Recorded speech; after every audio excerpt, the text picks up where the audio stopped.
There are applications where you might simply want to clip some kind of a loop into a carabiner, for example on an alpine climb.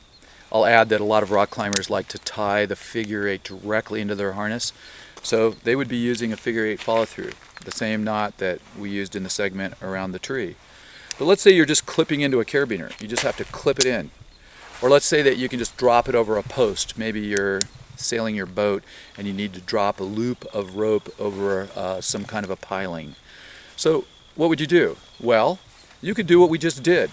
So let's make a loop of rope. So you tie your figure eight stopper type knot, and then you'd laboriously follow it through, and after a bit of time you'd end up with a nice figure eight. I didn't finish it, but assuming I did.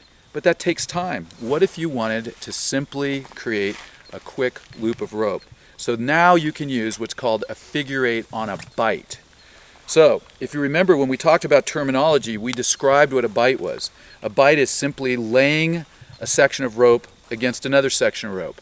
So we're going to tie a figure eight on a bight. Now, it's very, very rapid. It's going to take me a lot longer to teach it than to do it, but when you get good at this, you can do this in 2 seconds.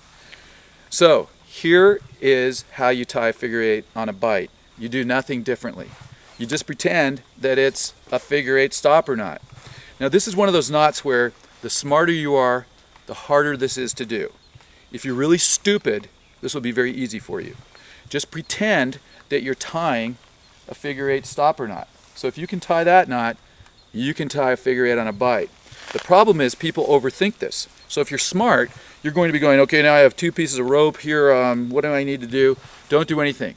Get stupid, take the bight of rope and simply tie a figure eight with it. It's no different than the figure eight you tied when you were making your stopper knot. So you can create this beautiful, now well-dressed figure eight just using the same technique that you used when you tied your figure eight stopper.